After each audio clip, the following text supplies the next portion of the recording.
everybody. Welcome to another episode of Purple Insider. Matthew Coller here, along with Manny Hill, as we count down the hours and the moments till I have to go to Soldier Field and decide whether I'm going to walk from my hotel to Soldier Field in 36-degree weather and snow hitting me in the face and general ugliness, or if I call an Uber for what would make a about 4-minute ride from my hotel. These are the decisions that I'm forced to make when I go on the road to Soldier Field. Just before we went on, Manny, you and I were talking about you listened to Nate Tyson, Bomani Jones just talk about some throwback things with Culpepper, with Mike Vick, and you got my wheels turning a little bit here to start the show.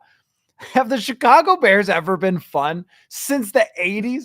When have they had even maybe blips of fun? They probably had some blips of fun.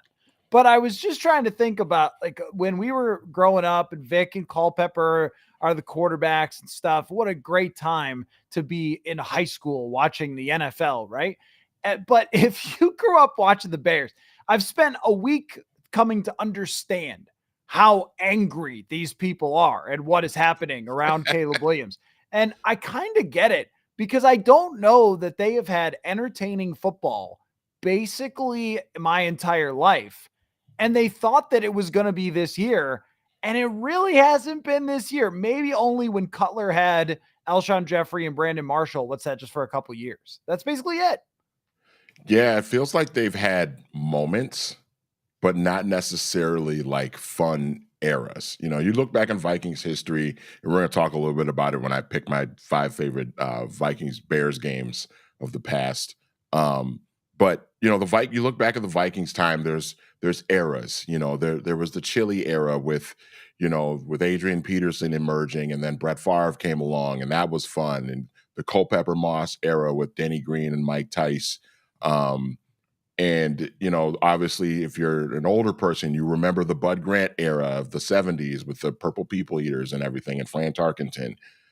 The Bears seem to have had like pop-up years that maybe the fans kind of remember, you know, maybe like the 2000, or obviously like 2006 when they went to the Super Bowl. A lot of people remember that. More on that a little bit later in my list as well. They had kind of a weird, I think it was like a 13-3 season with Dick Duran in like 2001, I think, when I think Brian Urlacher was like a rookie or like in his second year or something. And, you know, that was a pretty good team, you know, with a good defense and running game and everything. But they've never really had like, outside of, like you were saying, the Cutler, Brandon Marshall, Alshon Jeffrey stretch for like a couple of years. That was mainly it, where they had like a sustained level of like multiple years where they were competitive, you know. And I suppose in the 80s when they had the sort of the monsters of the Midway, that great defense that sort of culminated when they won the Super Bowl in 85. They had some good teams in the mid 80s, you know, with Walter Payton and obviously Mike Singletary leading the defense and everything. But that's really it. Outside of that, it's just sort of like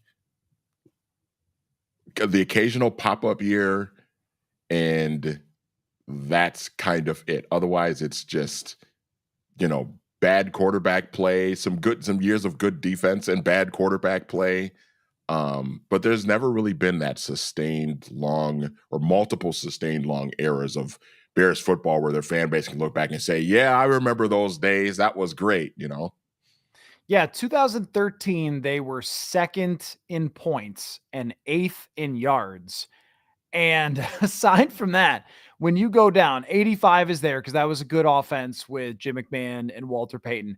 And if you scroll down, other than that 2013 season, 2006, they scored a lot of points, but they didn't have a lot of yards. They scored a lot of points on defense and special teams, so they didn't really have a good offense.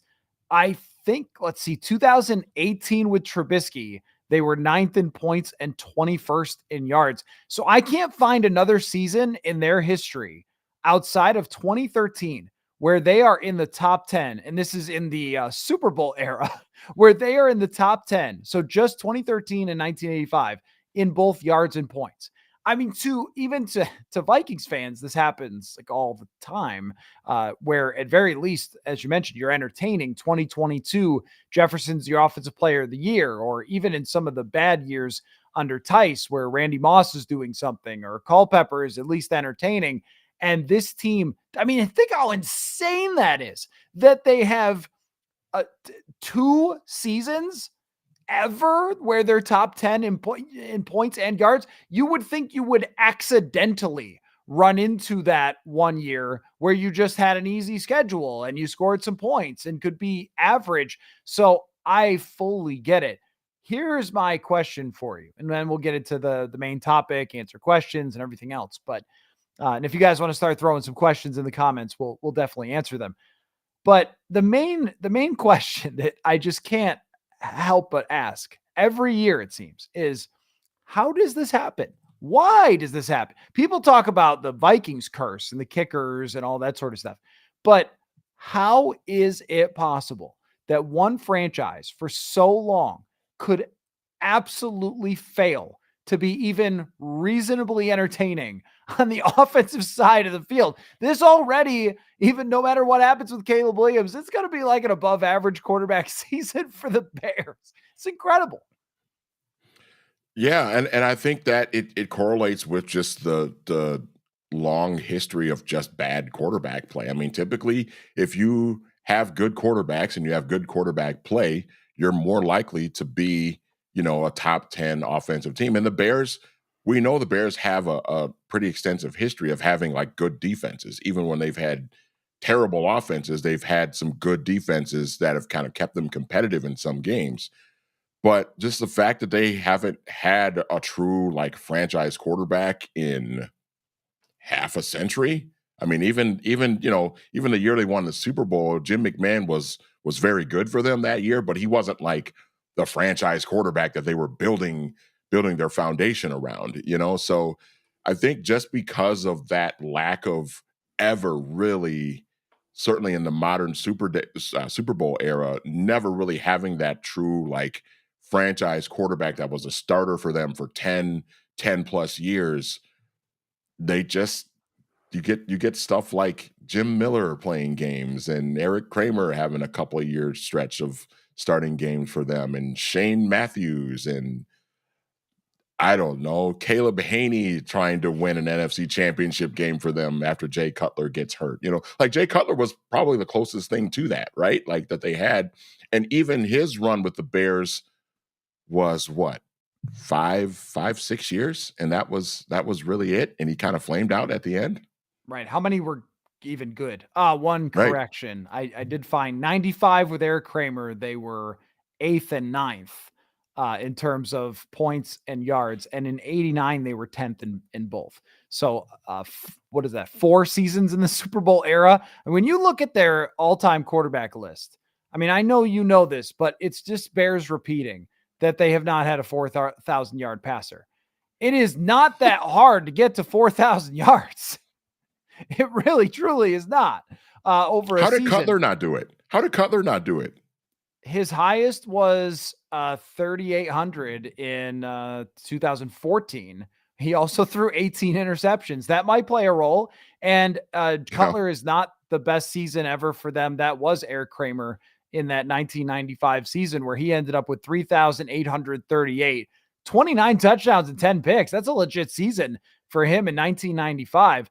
But the 6th highest passing total ever in Bears history for a single season is Mitch Trubisky in 2018.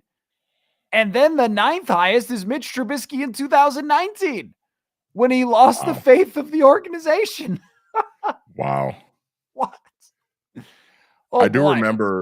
remember 95 being a pretty big year for the quarterbacks like in this division.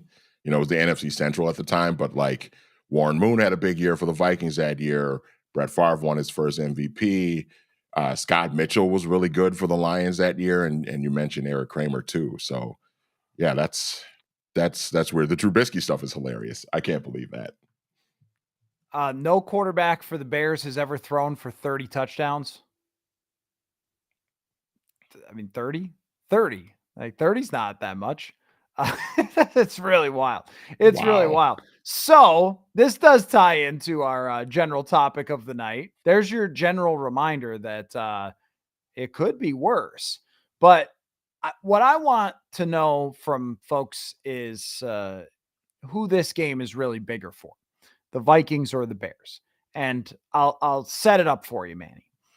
If the Vikings win, the most dramatic interpretation would be that they're going to go down the stretch with a chance to really compete with the Detroit Lions, prove themselves as a true Super Bowl contender with the teams that they face coming up. You have, I'm sure, memorized the schedule by now, but they've got a lot of home games. And so to survive this long road streak and everything else, get to 9-2, they've got a chance to get to the end of this season and go, oh my gosh, this is one of the best seasons that the Vikings have ever had.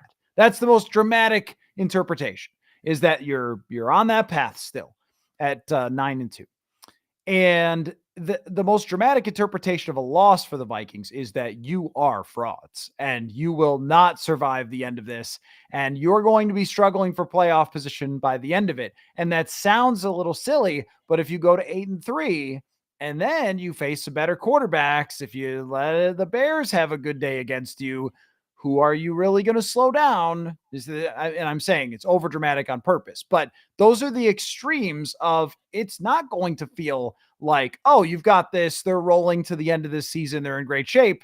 If you drop to 8-3, because that can turn to 8-5 or 9-7 kind of fast with some of the teams that they're playing. And from a Bears perspective, if they beat the Vikings after only losing because of a stupid field goal block that was illegal by the Packers last week, I think they're going to think that maybe it was the offensive coordinator's fault and they could go forward here and not make the playoffs, but that Caleb Williams has got a chance to get rolling and go into year 2 feeling great. And if they lose, I mean, the sky is already falling, but it may have completely fallen if they get blown out of Soldier Field on Sunday. So with those being the extremes and the truth definitely in the middle for all those things, who is this game more important for? It is a great question. I think if we're thinking about just this season specifically, and how this season is going to finish up, I think it's more important for the Vikings because to your point about, it's the difference of one game, but 9-2 is, I think, significantly better than 8-3. When you consider, the games that are coming up, Arizona, Atlanta, you get the Bears coming to US Bank Stadium. Then you're going to play the Lions again to end the season. You're going to have the Packers mixed in there as well, a trip out to Seattle. The schedule's going to get a little bit tougher for the Vikings after this sort of AFC South run through and then Soldier Field this weekend. So if you come out of this long road trip at 9-2, there's a chance, for maybe a little bit of a letdown performance at home against Arizona. You're coming off a long road trip, so to speak, doing a lot of traveling. You might be a little bit tired. Arizona's a pretty good competitive team now. So it's like you don't want to go into Soldier Field and lose, drop to 8-3. And then what happens if you lose to Arizona because of those circumstances I just listed off? Now you're 8-4. You know what I mean? Then you got Kirk coming in, and Kirk and the Falcons coming in the next week after that. We know all of the hoopla that's going to go into that game that could potentially be a distraction. And Atlanta is a team that has weapons, and they can put some points on the board if things go their way. So that's a game that you're going to have to really be ready for. And if you lose that game, then things are starting to snowball, and you're 8-5, like you said, and now you're like, oh, we really weren't as good as we thought we were. We're gonna have to like dogfight our way into getting to a good playoff spot, and not let this thing spiral out of control.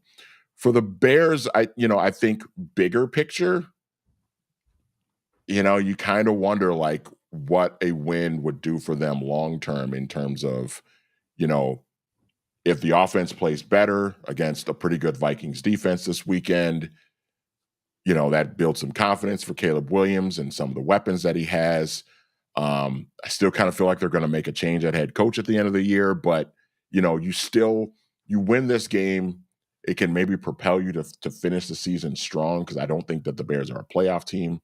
But if you finish the season strong, Caleb Williams starts playing better, showing some signs of growth and progression, that can bode well for their future going forward.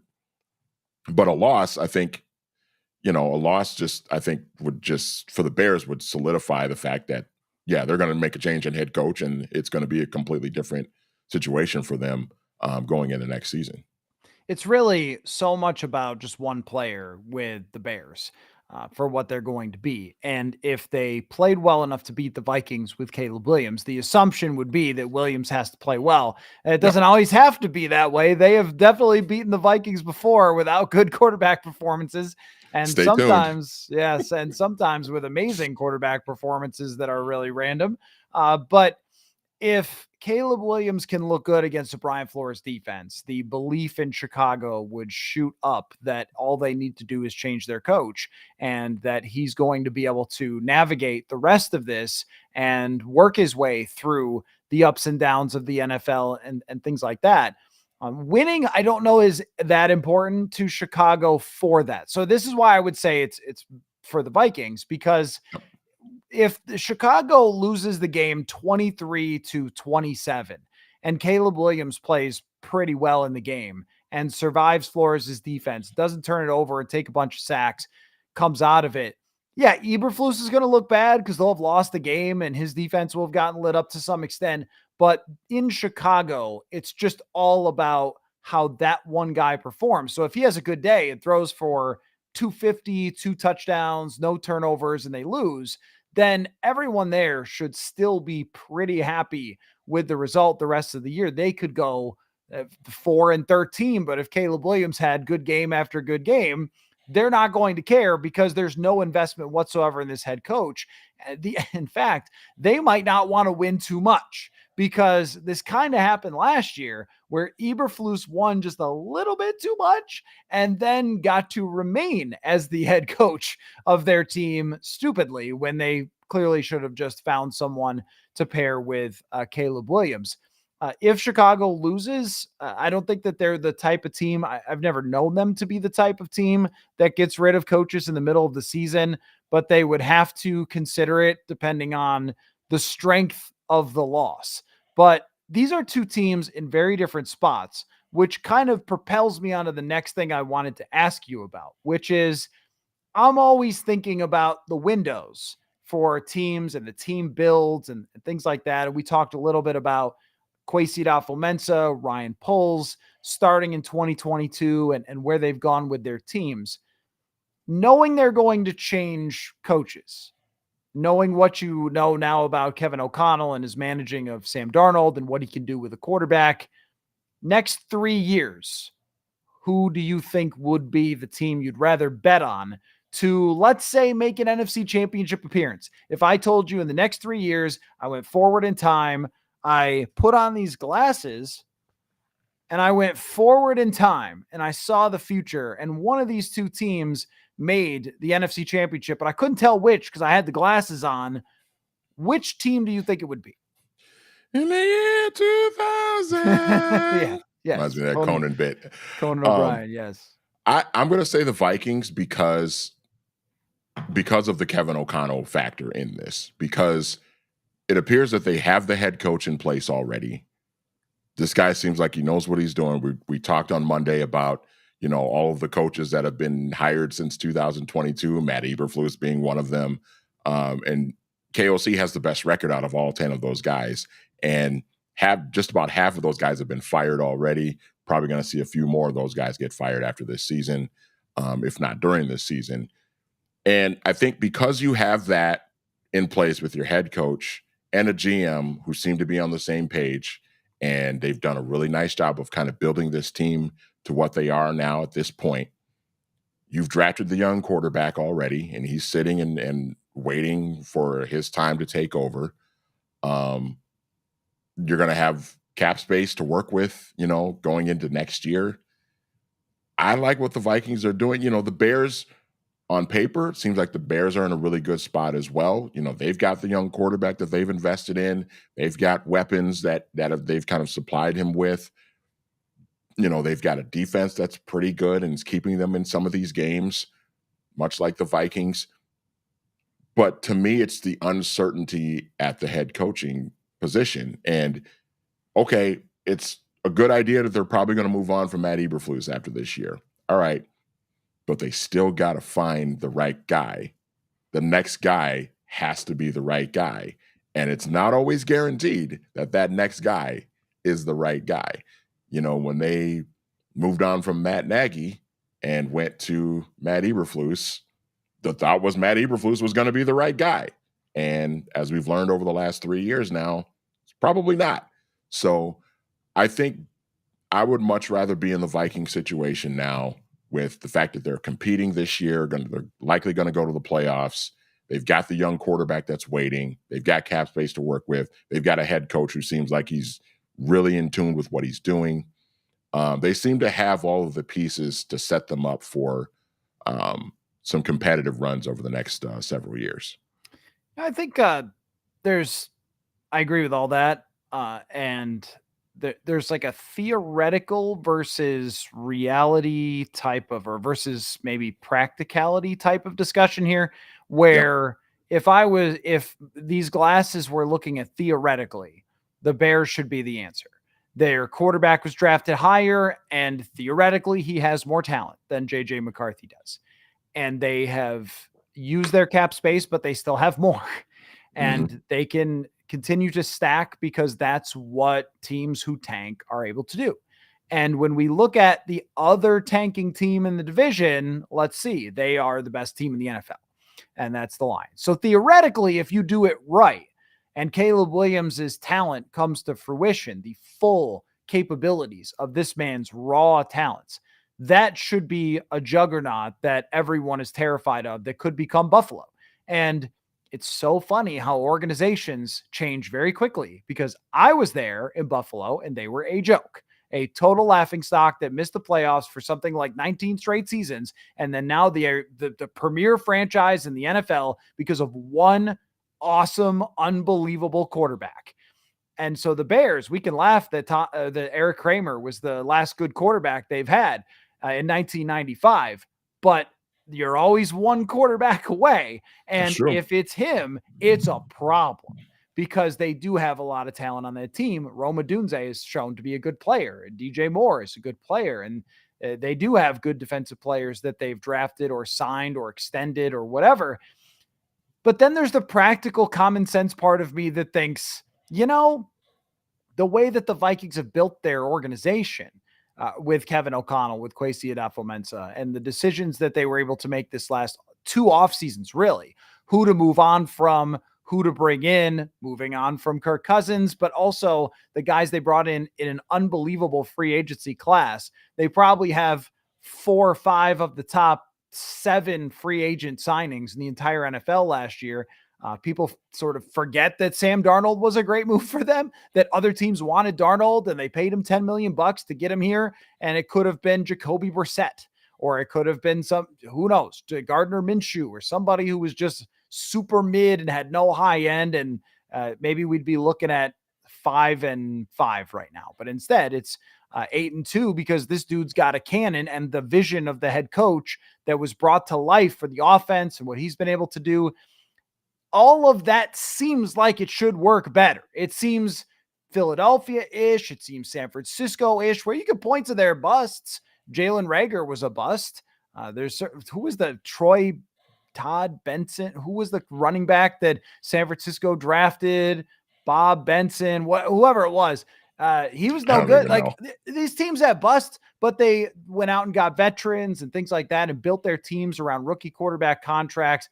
And that's how, and they have great organizational structure and competence, which puts you ahead of most of the National Football League. The other thing is too, that I might have to wipe off my glasses here. Still trying to look at whether JJ McCarthy or Caleb Williams is going to be better. And history says we have no idea. Like where you were drafted, which slot in the first round really has not been that predictive lately of who the best quarterback is going to be.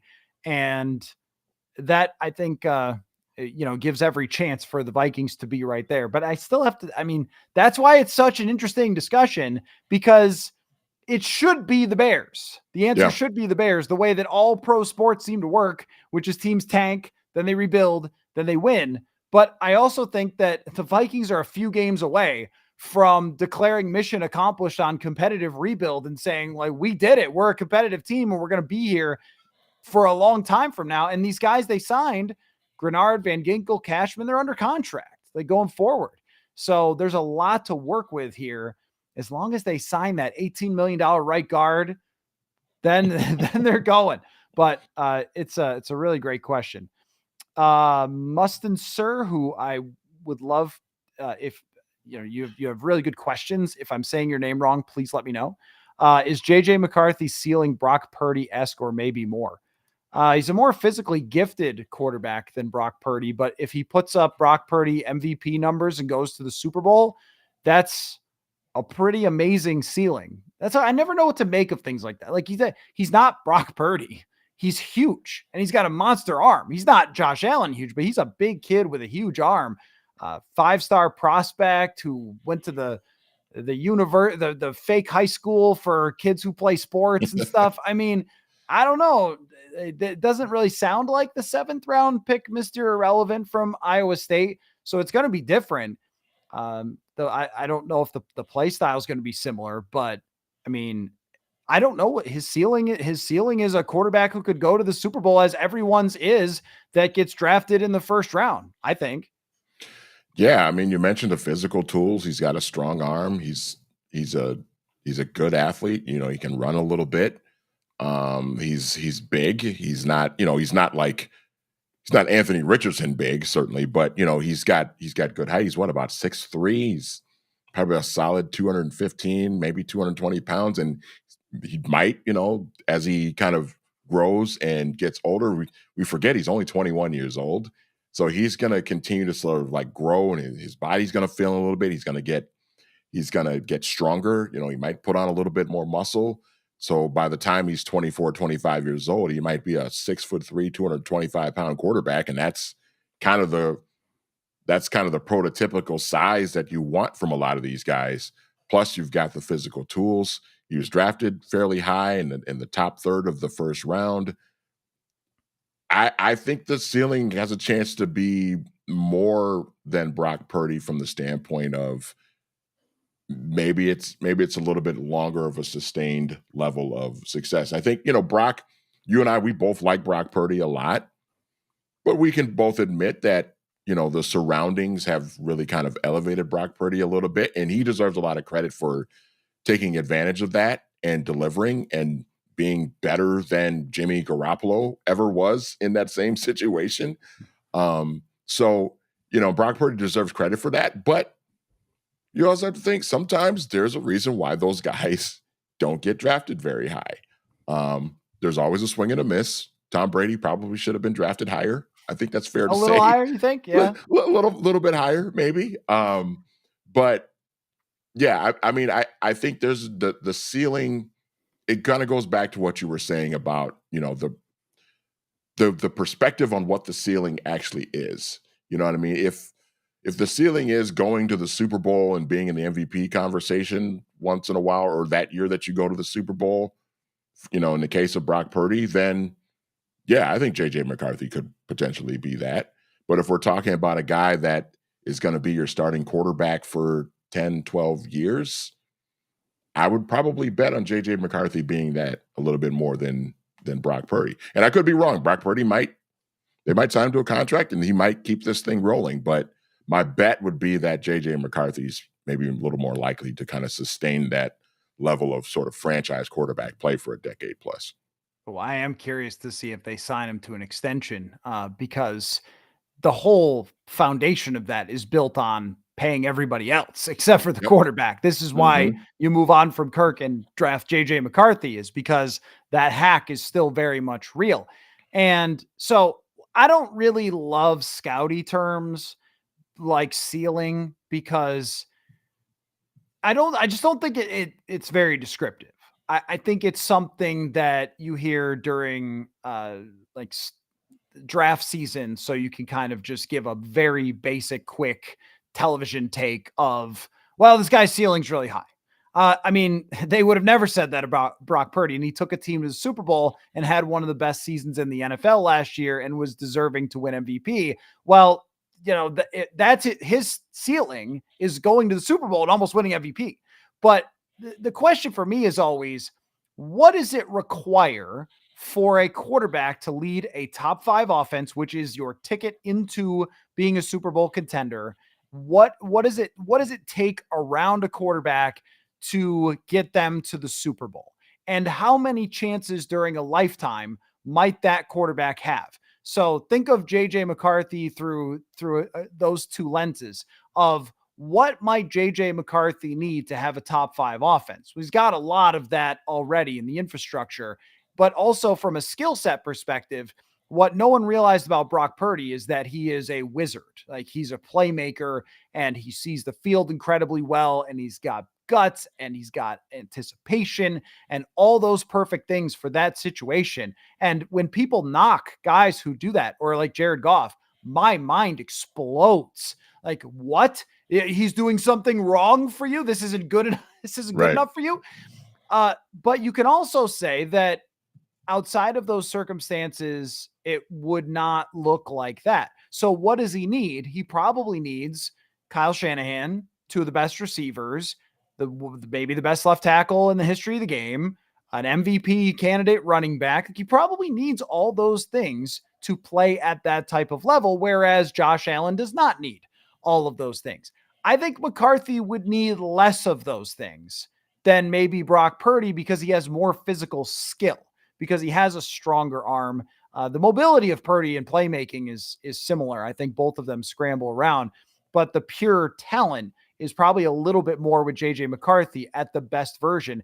And then the other part of it is, how, if the guy is all-time great, you have a chance to win the Super Bowl every single year. You'll get 10 shots at it in a lifetime. If the guy's really, really good, like a Phillip Rivers or Eli Manning, you get 2 or 3, 4, 5 shots maybe, and you got to do it. A Matt Ryan. And then if you're a Kirk level, you might get 1 shot in your career. And that was the 13-win season for Kirk. And sometimes you Trent Dilfer that thing and you win, and or Rex Grossman and you get there, but you probably only get 1 shot at it. And where JJ McCarthy falls on that spectrum, I have no idea. It would be unlikely that he falls in the Peyton Manning spectrum, but if he became a Matt Ryan type of quarterback, you have your franchise guy who's going to give you chances to win year in, year out. And I actually think that's a good comp for him for what he can be in his career. Yeah. I mean, and Matt Ryan led a team to a Super Bowl. He won an MVP. He had multiple years where the Falcons had good teams and went to the playoffs. And, and even in the case of Matt Ryan, like, he needed, for him to get to that MVP level and get to the Super Bowl, who was the coordinator of that offense? Yep. It was Kyle Shanahan. God, he's a good coach. God, he's a terrific coach. But yeah, I mean, and even in the case of Matt Ryan, like, Matt Ryan was drafted very high. I think when he was a third overall pick or something in that draft in 2008. So, like, there was a reason why, like, he was taken that high because of the physical tools. Sometimes the mental makeup, that's a big part of it too. The leadership qualities, all of that stuff is going to have to, fall into place for JJ McCarthy as well. He's got to have it. He's got to have it up here. He's got to have the leadership qualities. It seems like he does. I think coming out of a program like Michigan, where they did a lot of winning, he played with a lot of really good players and obviously a great coach.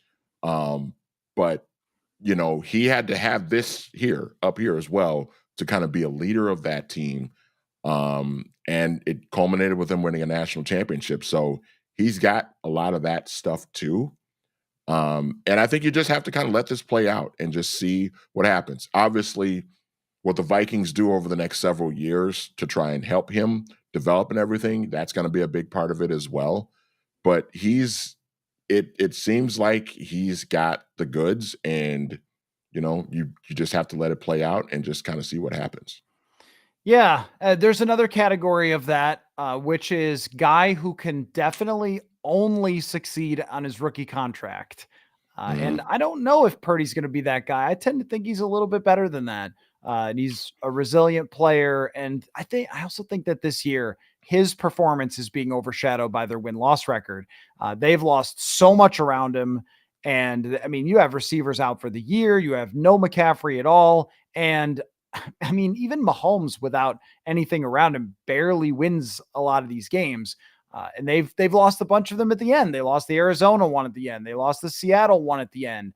Their defense isn't really as strong as it was for last year. So I think that he's not playing crazy different football. It's just the circumstances have changed.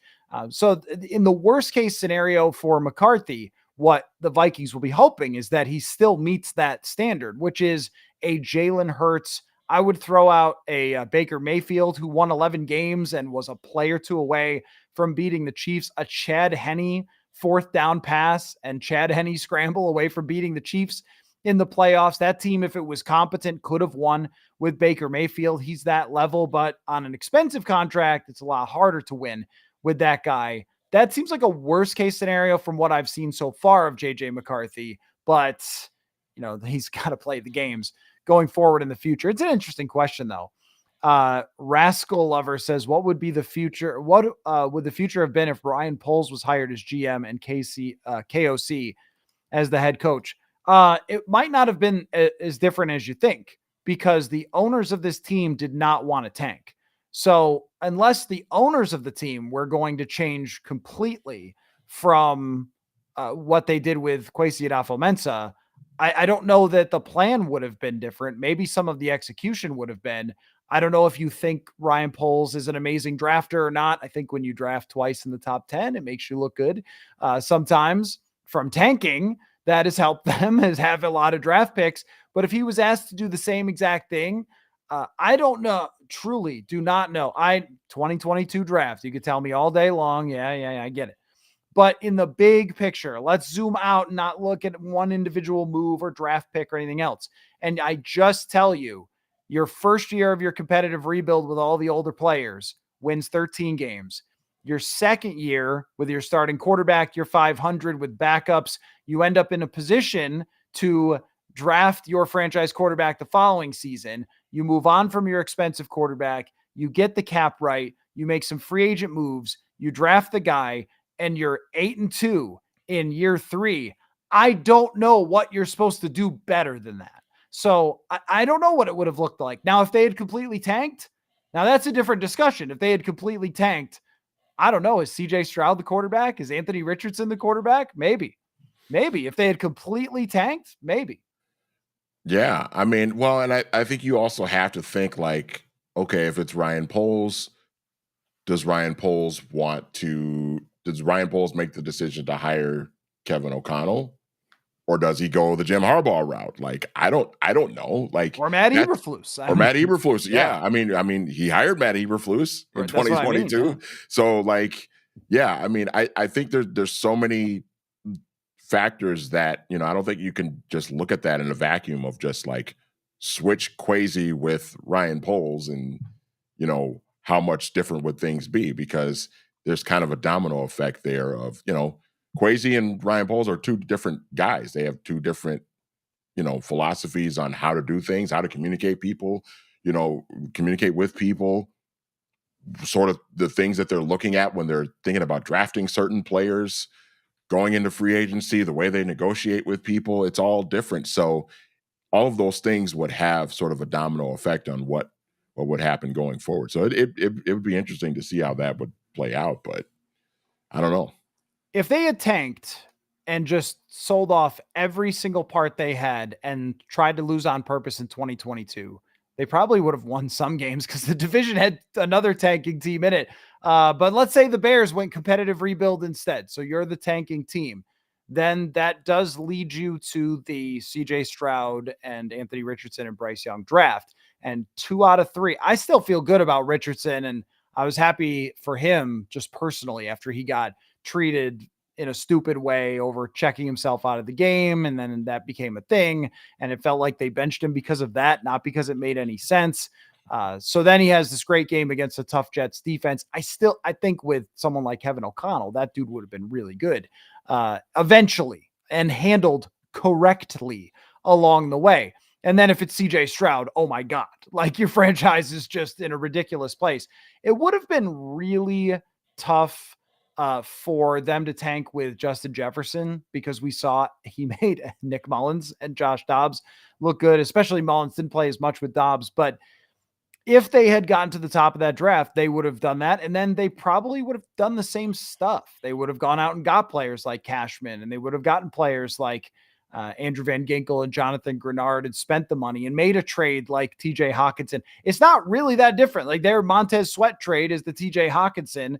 They spent their free agent money on a couple linebackers who are really good. The Vikings got these edge players who are really good and let Daniil Hunter go. So I'm not sure that it would have been that different. Instead of JJ McCarthy as your future, it's probably Richardson or Stroud, and who knows how it plays out from there. But still, fundamentally, they had to take it all down in 2023, move on from Cook, Thielen, Kendricks, do all those moves. And maybe they just have a coach who's too good to be that awful. That also might have factored into this, and they might have won themselves too many games right out of that conversation anyway, and still ended up in the 2024 NFL draft picking a quarterback. But it's a good question. Sorry, go ahead. Yeah, go ahead. Well, no, I was just going to say you have to factor in like Kirk Cousins just being there as well. Like how would Ryan Poles have handled the Kirk Cousins situation differently? I don't know. I think he would have traded him right away. He would have just got here and said he's gone, right? Because there were offers. There were offers to trade Cousins that year. Yeah. So, I mean, that would have been interesting too. And again, like all of these things have sort of a domino effect. Like the Vikings traded away Kirk Cousins. What sort of impact would that have had, on the 2022 season, the 2023 season, then what would have happened in the 2022 season would have impacted what happened last year from 2023. That would have impacted what happened this year in 2024. So it's a fascinating thought though. And now my head's spinning a little bit. So let me get to okay, so it's pronounced Mustansir. Hopefully that's right. I got the pronunciation here. Thank you. Because you ask good questions. I don't want to be screwing it up all the time. Will KOC's run play calling get better in the future, or will it always be a step slower than the passing attack? So the interesting thing about the run game, as I just looked at this, is that when Christian Darrisaw got hurt, Aaron Jones was averaging 5.2 yards per carry. And since then, he's averaging 3.4 yards per carry. Christian Darrisaw is so freaking good. I mean, they paid him whatever it was, $28-30 million a year for a reason, not just because he's a great pass protector. He's also the premier player other than Trent Williams and the guys for the Eagles, two of them. But I mean, there's 5 tackles in the league who are as good at him at run blocking, and they went from him to one of the bottom run blockers in the league in Cam Robinson. Robinson's doing a great job of pass protection over these last few weeks. Major credit to him for saving the passing game, essentially, because if Blake Brandel was over there, you'd be getting killed all the time. But he can't run block, not in any way that resembles what Christian Darrisaw can do. And I don't think it's as big of a difference as some people made it out to be at right guard, but it's still not a good run blocker that they've substituted in at right guard. I honestly don't think that it's scheme and play calling as much as it is just straight up they're built to pass. I have a team that's just built to throw the ball, and they're probably going to need to just throw it to Aaron Jones instead of handing off to him so much. Yeah, I mean, you have downgraded your ability to run the football just because of what the personnel is now. Mm-hmm. And that's kind of, I mean, Darrisaw getting hurt, that was out of their control. And I don't want to hear about how KOC should have just taken a knee. Like they ran the ball and Darrisaw got hurt. Okay. That stuff happens. It's unfortunate. It sucks because he's so damn good. Mm-hmm. But you lose. This is kind of what happens when you lose great players to injury. If knock on wood, obviously, if something were to happen to Justin Jefferson and he gets hurt, that's going to have an effect on the passing game because he's a great freaking player. And it's the same thing with Christian Darrisaw. You lose him, it dramatically impacts your ability to run the ball. And that's just kind of the reality that they're facing right now. It's just going to be harder for them to run the football. as well as they were before he got hurt. That's just the reality out there, and they're just going to have to deal with it. But one thing I don't see that I would critique about the run game is I don't see anything that tricks my eye when I watch back on tape. I see the blocking, I see where the running back's supposed to go, and I think, okay, it's a standard run play. They run them all across the NFL. There's only so many plays that work in the NFL because the guys are so big and fast. I certainly wish that they would run those two-back split sets where the 49ers used to do this. The quarterback would turn around and you'd have the running back and the fullback behind him, and he would hand it off and he would sweep around and follow the fullback. It does not work at all in the NFL today. They'll just tackle you in the backfield because the D linemen are so good and they'll just penetrate upfield and it's not going to work. But there has never been times where I have seen like, whoa, where was that going? Or this motion really threw off the linebackers. They kind of just line up and run it. And maybe that's because of the way that they run play action. I don't know. They're going to have to add some eye candy to just get some people out of gaps, to just get some people moving a little bit or paying attention to something else that isn't, okay, you're trying to run downhill. It's us versus you. We're going to win because I'm T'Vondre Sweat and I weigh 370 pounds. It's like, that's kind of what happened last week. But also there was a play where they pitched to the outside and Cam Robinson just didn't block the right person and he got tackled in the backfield. There's not a whole lot. That's not a play call. That's not a scheme. That's just okay, well, that guy just got here, I guess. It's a great question though. And as to your comment on Garrett Bradbury, I think sometimes with a player like that, sometimes we just get a little bored. I feel like sometimes like we just get a little bored and start looking for things to be like, this guy's not too good. Yeah. Why don't we get rid of him? Garrett Bradbury, I don't think is going anywhere. He is a tremendous leader at that position that they're going to want with JJ McCarthy 100%. Maybe in the future at some point, that position is so much more. And overall PFF grade, by the way, he's 9th this year. He's just improved a lot over the years. He's going to get run over sometimes, but watch centers around the league. Who of them? Darmani Dawson's not walking through that door, man. Jeff Christie, some huge ass center who's just moving bodies. It just doesn't really happen. That's not the concern for me. It's really just, you can't replace Christian Darrisaw and you have to work around it. Anyway, well, let's get to our Underdog fantasy hires and lowers, Manny. And then I want to know your favorite Vikings and Bears games to wrap up a marathon slate for me of podcasting this week. Tomorrow, you're going to hear from Andrew Kramer and Carmen Vitale, Fox Sports NFL reporter, which will be awesome. But let us get to these Underdog fantasy higher or lowers. Underdog fantasy, the easiest place to play fantasy sports. And I can really endorse that. I have the app up and all I do is just click higher or lower and then we're good.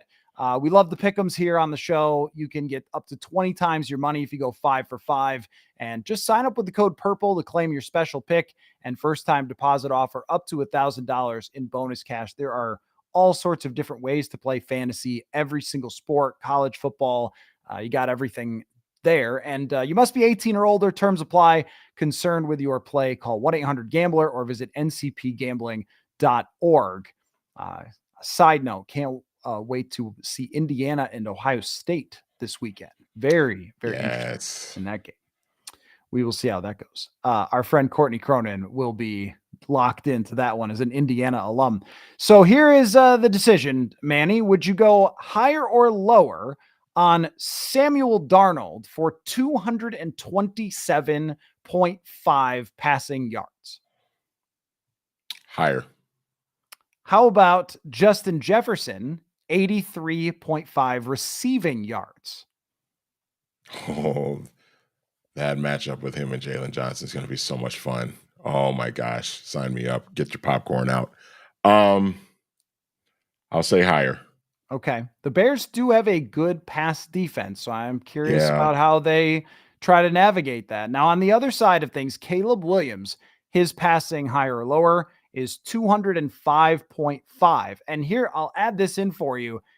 He only needs one touchdown to hit his higher, either pass for passing, one passing touchdown Does he throw one passing touchdown in this game? Would you go higher or lower? 0.5 passing touchdown. I'll say higher. We'll throw one. I think he'll throw one also. I don't think he's just going to get completely shut out. And will the Bears respond with their kicking unit? Will Cario Santos make more or higher or lower than 1.5 field goals? What's the forecast for Sunday? Yeah, it's not great. Windy I don't think it's conditions? terrible, but it's not great. uh, It's never great. I've never gone there. It's been nice. what was the higher lower? It's 1.5. So does he make 1.5. 2 field goals? Yes, higher. I'll go higher as well. He'll make 2 field goals. Unless the Vikings get away with steamrolling the center. You know that they're not going to get away with anything on those kicks. I'll go higher, 0.5, 1 penalty thrown on the Vikings on a field goal by the Bears, because the refs are going to be trying to make up for that. All right, let me dial up some music here for us, and we could talk about your favorite Vikings and Bears games ever. And if you have one in the comments, feel free to throw it out.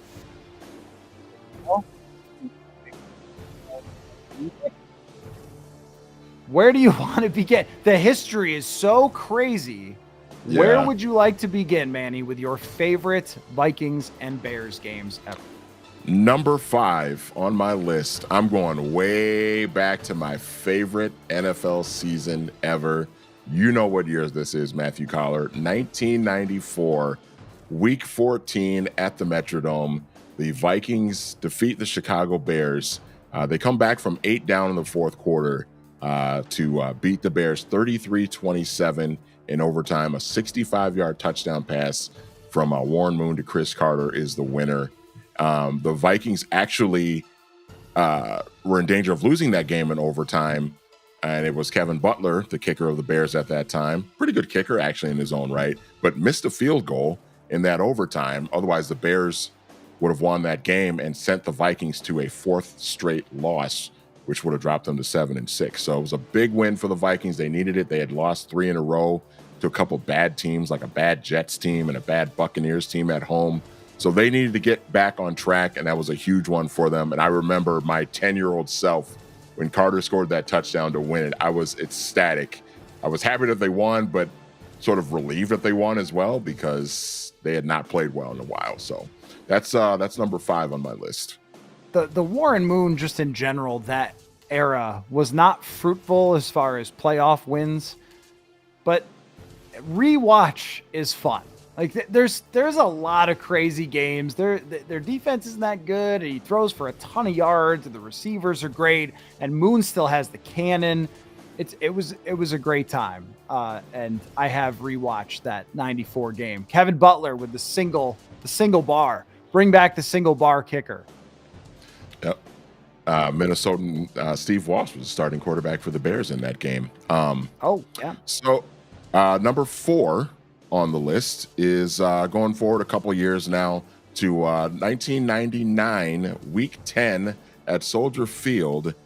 Vikings, it's another overtime game. Vikings beat the Bears 27-24 in overtime. And Matthew Coller, I'm just going to read you off some stats from this game, all right? Okay. This was a shootout between Jeff George and Jim Miller, who was quarterbacking for the Bears. Jeff George goes 25 of 44 for 374 yards, 3 touchdowns, and a pick. Jim Miller, in a way, kind of one-ups Jeff George in a losing effort. 34 of 48, 422 yards, 3 touchdowns, and a pick. That's not all. The receiving numbers from the receivers for both of these teams are bonkers. Randy Moss, 12 catches for 204. Chris Carter, 9 catches, 141 yards, and 3 touchdowns for the Vikings. For the Bears, it was Marcus Robinson, 7 catches, 148 yards, and a touchdown. And then Marty Booker has his coming out party as a rookie, 7 catches, 134 yards, and 2 touchdowns. Crazy game. Here's what I want from Justin Jefferson in this game. 21 targets, which is what Randy Moss had in this game. Yes. That was this was not before Tice said Randy ratio, but you talk about Randy ratio, 21 targets from Jeff George. And you know, Sam Darnold doesn't quite have the moxie of Jeff George, of the wild. I'm just kind of rolling around, just whipping it into traffic and stuff. Every once in a while, he's got the cannon, the similar velocity on the football or a strange arm angle or something. But there's nothing like that season. It's my favorite rewatch. When the algorithm on YouTube, which is basically just old football games for me at this point, when it suggests 98 Vikings, I'm like, I kind of remember, I kind of know that game. When it suggests 99, click. I'm in. This is a must rewatch game. 374 versus 422. Oh man, great selection. Great selection. Jim Miller. Like, what the hell is Jim Miller? I don't know. It's crazy. And that defense, the Vikings defense, wasn't even bad that year. Yeah, I mean, it was crazy. It was just a wild game. All right, number 3 on my list, going forward a year, 2000, week 1 at the Metrodome, Vikings 30, Bears 27. It's Dante Culpepper making his first NFL start, and he rallies the Vikings from being down 20-9 in the third quarter. Dante runs for 3 touchdowns in his first start, and the Vikings come from behind and they end up winning, beating the Cade McNown-led Chicago Bears 30-27 to start out the 2000 season. So impressive stuff. So with Dante Culpepper, it's a long-held belief of mine that rushing touchdowns should be included in quarterback rating, and that would change some guys' statistics. And this is a good example where in this game, he has a 65 quarterback rating that if there was 3 passing touchdowns, it would have been like 110. So just a nitpick on the statistics there. But after this game, I can imagine, because media was not the same then. You got the newspaper write-up and that was it, and the sports radio was going on, but you didn't have this like mass of people that you were aware of breaking down football all the time. The narrative coming out of this game would have been like these two teams, McNown, Culpepper, for years and years to come, we're going to see these two quarterbacks going at it. What a strange occurrence that Cade McNown threw for 290 yards in a game. He went 3-12 in his career. I'm going to pull up his game log. There's no way he had a better game than this, ever. 10 scrambles for 87 yards and a touchdown in the game as well for Cade McNown. That's nuts. This makes no sense. He had one other game against Detroit later in the season where he threw for 304 touchdowns. And then there was this game against the Vikings and one other game where he beat the Packers. And that was pretty much it for all. No, it was it for all the good games Cade McNown ever played. But when he played well, he played really well. Yeah, most definitely. All right. Okay. Nope. Yeah. All right. What else you got? Number 2. Okay. This is the only one on my list that features a Bears win. Okay. You might know where I'm going with this. I think I do. 2006, week 13, Soldier Field, Bears 23, Vikings 13. Matthew Coller, this might be one of the worst statistical games in modern NFL history. Certainly one of the worst ones I've ever watched. Just reading through some of the numbers for you. Oh my God. I've got the stat sheet up here. Yeah. I've seen this before, but it's, hold on. I can't look at it without these. Okay. Read the stats. Right. Brad Johnson, quarterback for the Vikings, goes 11 for 26 for 73 yards and 4 interceptions. He finishes with a passer rating of 10.3. But that's not even the worst quarterbacking performance in this game. There was one worse. That distinct honor belongs to one Rex Daniel Grossman III, who went 6 of 19 for 34 yards, 3 picks, and a passer rating, I kid you not, of 1.3. His longest completion was 10 yards. And he totaled 34 yards. Also, the tough scene. Also, and how did they win? Explain to me, they went to like the I'm Super 5, Bowl how this they year. won. They went to the Super Bowl this year. There's a safety in here. Yeah. So a couple more stats. All right, the Vikings outgained the Bears 348 to 107. The Bears won a game by 10 with 107 yards of offense. Okay. So there's that. And then I'm going to read you off the Vikings. The Vikings had 17 possessions in this game, 17 drives. I'm going to read you off the end result of all 17 possessions. Punt, interception, punt, punt, field goal, punt, punt, punt, field goal, interception, interception, interception, punt, safety, touchdown, punt, fumble. The Chicago Bears in this game, that is incredible. They had 6 first downs. 6. And they beat the Vikings by 10 points. This is why all week I've been saying, look, obviously this should be a Vikings win, but this is the type of game that these two teams have played in the past. So yes, we can't really entirely say that. Okay, well, I need to stop looking at that because even with those sunglasses on, it hurts my eyeballs. So what 10 combined turnovers in that game as well. 5 turnovers by each team. And the weather, at least according to the box score, was not even bad. It was just... Yeah, it was a sunny day. Sunny afternoon at Soldier Field. Maybe a little windy. It was December. Kind of cold, but it's not like it was a blizzard. It's not like it was a blizzard or anything. And your number one? My number one is my favorite Vikings-Bears game of all time. 2007, Week 6, Soldier Field, Vikings 34, Bears 31. Ryan Longwell makes a long field goal at the buzzer to beat the Bears. This was kind of Adrian Peterson's coming out party. He'd already kind of emerged as a star, but this was the game where it was like, oh my God, this guy is a freaking beast. Adrian was just absolutely phenomenal. My mouse is moving a little slow here.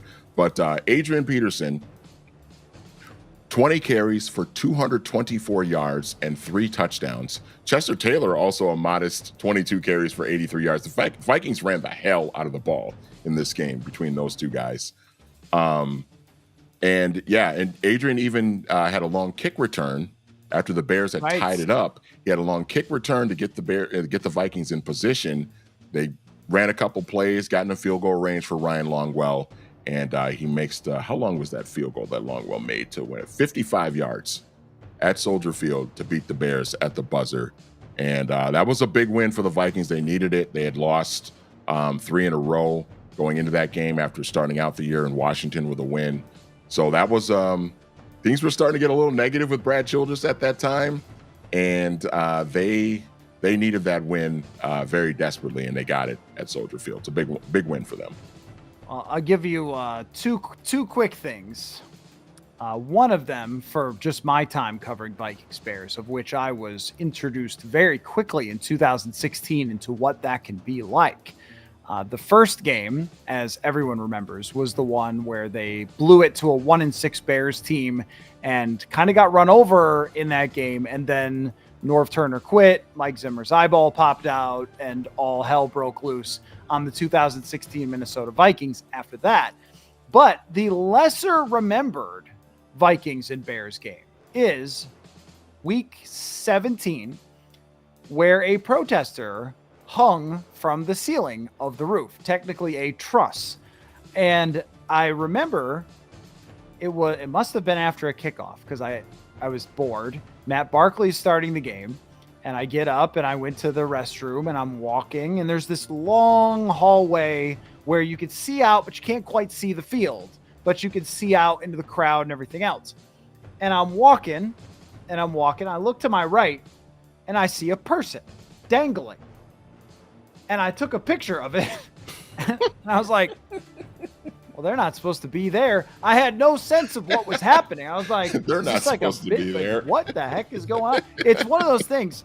I don't know if this ever happened to you in real life. One time I went around a corner in a regular neighborhood and a car was flipped over right in the middle of the road because a person had been texting and went off the road and hit a pole and flipped over.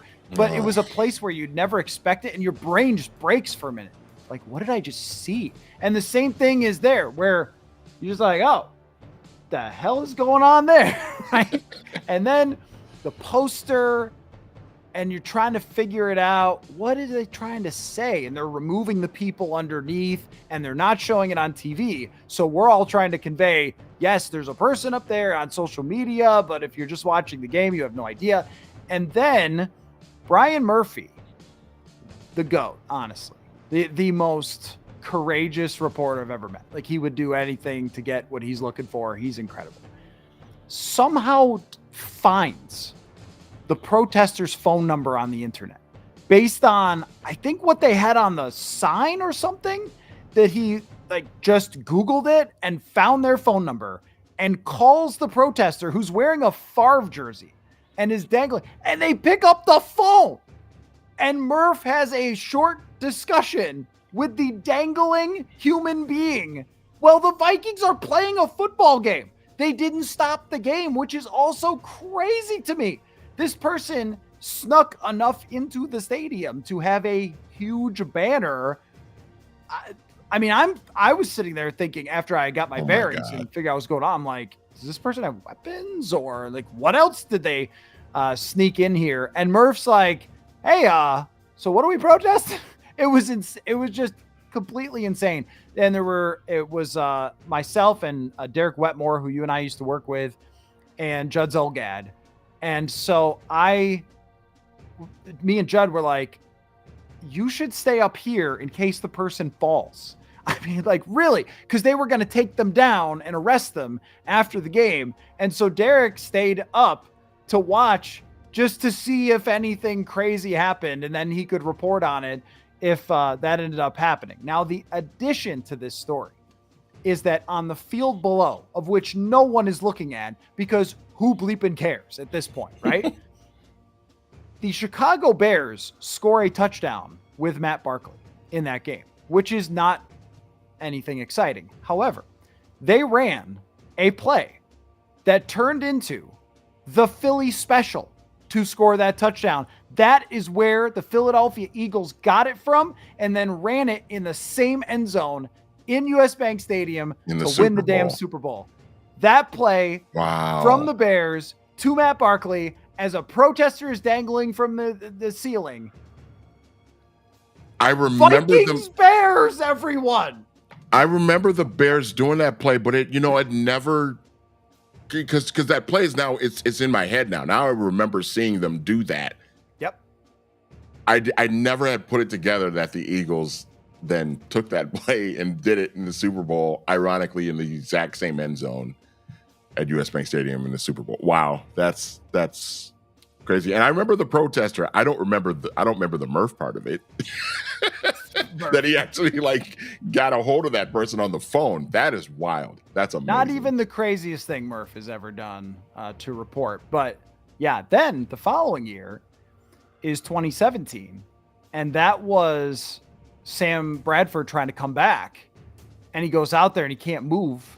And his legs are broken. And he's just getting sacked and injured for an entire first half. And put Case back in. Case comes in, throws a screen pass to Jerick McKinnon that goes for something like a 50-yard touchdown or whatever. And I think Harrison Smith intercepts Mitch Trubisky to close out that game. And the funny story there is, so that's 2017.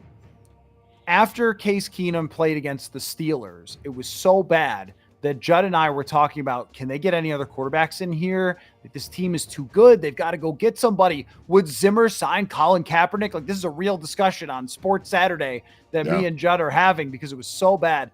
So I sat down with our boss at the time, Brad Lane, who works with WCCO now, and we were talking about our plan for the rest of the season if the Vikings suck. And he's like, well, what's your thought on going to Chicago? I was like, it's just not worth it. We should save the budget for the draft, for the combine, owners meetings, whatever else. It's just going to be bad. Like, they're not going to win enough games. They're going to miss the playoffs, and let's not go to Chicago. And that's the game where Case turns the season around. They win a bunch of games in a row. Like, well, this is why I never think that I could predict football, folks, because I thought it was completely done there. And then later in the season, I have so little recollection of a 23-10 victory over Chicago that year. But was that week 17 too? It was, yeah. Because there was a stretch there where the Vikings and Bears played at US Bank Stadium in week 17, like 3 or 4 years in a row. The only way I remember this game is that Mike Remmers started at guard because the guard got hurt. It was Nick Easton got hurt and they started Remmers, and Akeem Hicks threw him into the quarterback. And I thought, I wonder if that'll come up later again. And it did. Yeah. In the worst possible way. That them messing with that offensive line that way was a crime. And that was costly. It was extremely costly.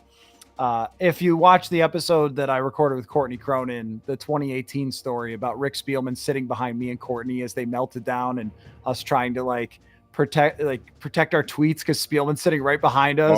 At Soldier Field. Yes, at Soldier Field because we're so packed in. Yep. I remember you telling me that story. Yeah. It has been some kind of run of these games. And then the Chase Daniel one, where that press box is so small and cramped and bad that Sage Rosenfels went and covered the game with me in 2019. And Sage is sitting there pointing out passes that Kirk should have made because Sage knows the Stefanski offense. So he's sitting next to me going like, Diggs, nope. Oh, he checked it down. And so we tried several different locations to do a podcast and we kept getting thrown out of places. So we went to the park right next to it. So it's two random people sitting in the park talking about this enormous meltdown from the Vikings against the Bears. Every time it's always weird. It's always crazy and it's always history. So what is your final prediction on this one, Manny? I think that this is going to be a close game because it's Vikings-Bears, and this is kind of what it is. I can't even remember the last time the Vikings went into Soldier Field and just blew the doors out of the Bears. I remember how funny was it? 94 when they switched quarterbacks because Nathan Peterman was playing too well and they put in Tim Boyle. Well done. Now that's tanking. Tanking. That's level 1 tanking right there. The last time I remember the Vikings actually going into Soldier Field and just obliterating the Bears was 94. Warren Moon and company went out there and beat them by it was 40-20 or 44-20 or something like that. But yeah, these games are always close. I do think the Vikings are going to win it.